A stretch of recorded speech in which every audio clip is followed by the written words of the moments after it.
Ruminating, going around and around in your mind about something and having a hard time making it stop. That is what we are going to talk about today. I'm going to teach you how to get a handle on your ruminating thoughts and stop your ruminating thoughts. If you're new here, welcome to our incredible little corner on the internet. Take a second and introduce yourself in the comment section below. If you're back again, say hello. It's always good to have you. Subscribe to the channel if you haven't already.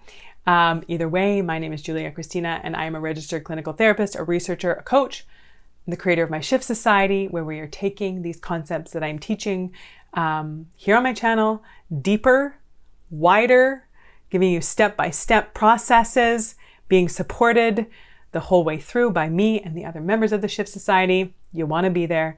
This is where that deep work is happening. You can get more information in the description below. I help heart-centered humans break through the crap that is holding them back so that they can like themselves and their lives more every day. And ruminating, getting stuck on a thought, can cause us to feel stuck and really hold us back. So we are going to talk about it here today. This was actually a question that somebody in the Shift Society, speaking of, had submitted for one of our bi-weekly Q&A sessions. We do a live Q&A session every other week where anyone and everyone in the Shift Society can submit a specific question, and I answer their specific question back to back, several of them in each session. They're almost like mini masterclasses in and of themselves because I do go deep. You know me, I go deep on my teaching and not just going to give you sort of like a surface kind of cliche pad answer to things. And so I wanted to share this one with you because this is one that a lot of people struggle with, and also because I want to give you a taste of what's happening in the Shift Society so that you can come and be a part of it with us. Get more information about that in the description below. So this whole concept of ruminating, and this word ruminating, it sounds like this big profound thing, this big complex thing that's going on in our brains. And we're like, I have to figure out what's going on here and stop all this ruminating. But all that ruminating is our brain having a thought on repeat. It's just a thought. It's not this big, crazy, insurmountable monster that we sometimes make it out to be. It's just a thought. But the thing is, where it becomes a problem is we allow it to just keep going and we don't intervene in that thought. If you can imagine that you have children, and maybe even small children, and they like knives, and they like pulling out knives, and they like running around the house with knives. And you as the parent just sort of stand there and let them do it. And they're like gouging the floor and they're tearing up the couch and they're kind of making a mess of things. And you're just standing there and letting it happen. Would you do that? I would hope not. No, as soon as you kind of see what your kids are doing, you're like, this is not going anywhere helpful. This is not going to be good for anyone. I am going to direct them back to the knife block to put the knives back in, or I'm going to take them out of their hands and I am going to put a stop to this before things start to get crazy. I'm going to intervene and I'm going to do something about it before things start to fall apart. It's the same thing with ruminating, continuing to think this, these unhelpful thoughts that are often self-destructive thoughts, and just letting our brain go off and go rogue and just sort of do whatever without intervening. So we want to get in there with the ruminating thoughts, with those thoughts when it starts to go, seeing it, catching it, and getting in there and doing something about it. Now, this is not necessarily a one and done. It doesn't mean that necessarily if you stop a ruminating thought, if you redirect your brain, or if you just intervene, that it's never going to do it again. Just like if you have kids that really like knives, you might stop it once and they may go back another time and try to take them out and play with knives again. I don't know. I don't know whose kids like to pull out knives and play with knives. That would be very interesting. But you know what I mean. But yeah, it's not just going to be a one and done, especially if the kids or your brain really have a fascination and really have a habit of doing this and maybe even think it's okay to do this. You're going to have to do it several times. You're going to have to get in there and stop it many times before your brain starts to recognize and realize that I can't get away with this. That she's not or he's not just going to let me run around in here in this brain and make a mess of things. She's going to stop it before it gets there, so then your brain will stop trying to do it. It will make it so much easier when it does happen. It'll make it so much easier to stop it once you kind of get good at it. And once your brain starts to realize, like, okay, there's no point on continuing to push this because it's not going to get me anywhere. So I may as well just listen to her or listen to him and put the knives away. Okay, but here's where things can start to get a little bit more complicated. Sometimes we have a thought that our brain likes to think and likes to put on repeat. And it can be a little bit more challenging to stop that thought because on an unconscious level, we are getting something from continuing to think that thought. Now, you might not even be aware of this, but as we talk about it, you might become more aware of it. And I want you to, after this talk today, get curious. If you have a thought that you often ruminate on that goes around and around in your brain, and you've been having a hard time redirecting your brain or, just like not indulging and engaging that thought, if you've been having a hard time and your brain's been really persistent with it, there's probably a reason why. And it's probably because, like I said, you are getting something from thinking that thought. It's called a secondary gain, where we engage in some kind of unhealthy behavior or we think some kind of unhelpful thought and we keep doing it and have a hard time stopping it because we are actually getting something from it.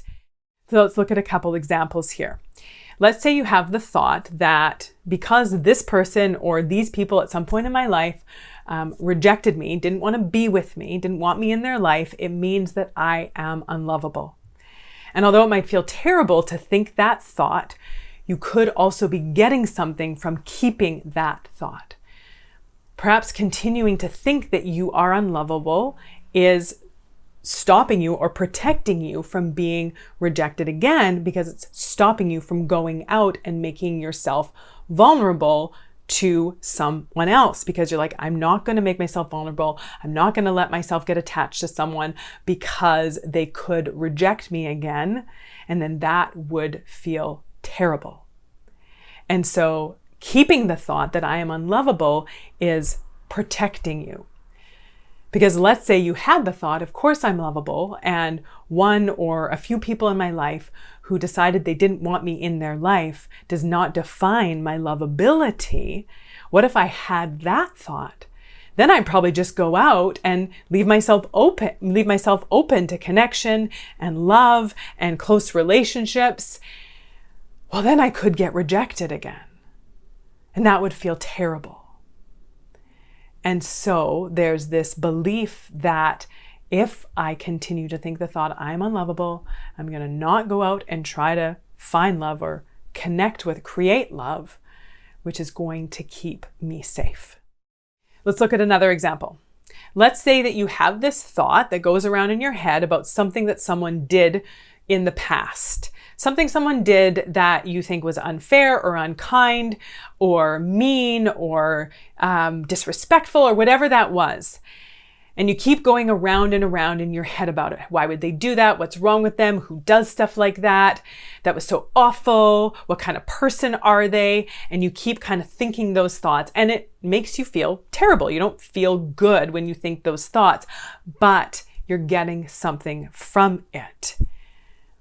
Maybe you're getting a little bit of feelings of self-righteousness from it by being like, I would never do anything like that. What's wrong with them? They're so awful. I'm so much better than that. It could be that, or it could be that you're like, you know what? Like, I'm going to continue to like punish them in my mind with my thoughts of hate and anger and think that somehow that's going to affect them, even though they probably have no idea what's going on. They have no clue that you're thinking these thoughts because, well, they can't read your mind, but somehow you're like, I need to cling to this disdain, to punish them in some way, even though, again, they have no idea that this is happening.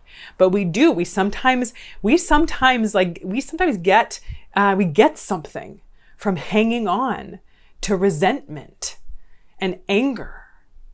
So getting curious about that. What am I getting from hanging on to this?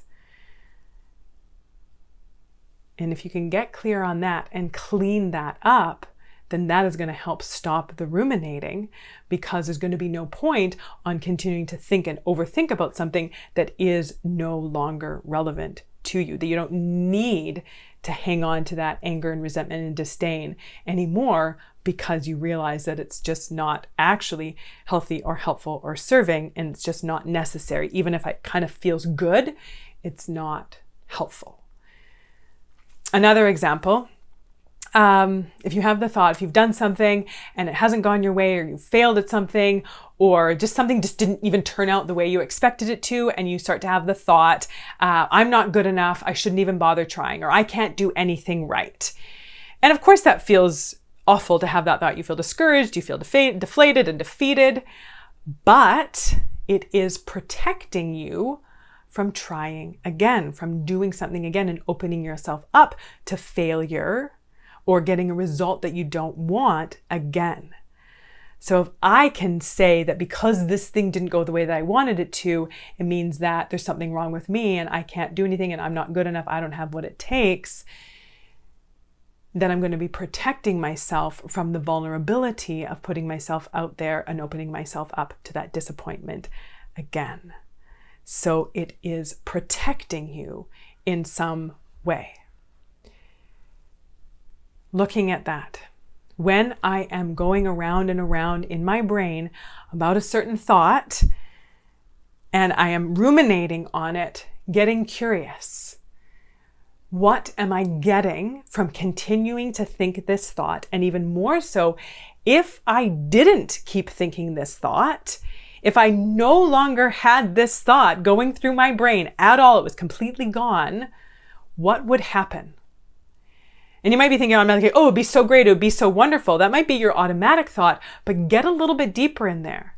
If you really think about it, if you never had this thought anymore, what does that open you up to? Is there some vulnerability that comes out there? Is there some uncertainty that comes up there? Is there something that you are afraid of? Something that maybe you even might miss if you didn't keep having this thought? Do you think that this thought is protecting you in some way? So, understanding that ruminating is just repeating a thought without managing it, without directing it, without guiding it, without getting them to put the knives back into the knife block.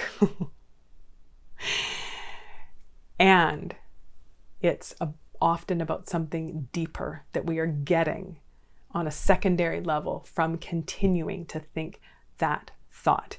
If learning how to unattach from your thoughts and not get so caught up in your thoughts, because again, they're just thoughts, they're just sentences in your mind that are, going through there unmanaged. If that's something that you struggle with, get my 10-minute guided mindfulness exercise that is going to really help you not to get so caught up in your thoughts. It's going to really help to break down what a thought is and help you realize that you don't need to get so attached to and cling so tightly to your thoughts. Get that 10-minute guided mindfulness exercise. It's free. It's in the description below. Get on the waitlist for the Shift Society. This is something that you want to go deeper with and really learn how to manage your mind and know what to do with those thoughts. Ruminating, perseverating, speculating, whatever kind of thoughts that are not healthy and helpful and serving you in any kind of productive way, then come and join us in the Shift Society. If you like the video, can I ask you to like it? The button's about right down there. And let me know your thoughts. Would love to hear in the comment section below. Always good to have you here. Thanks for joining me. And until next time, take good care.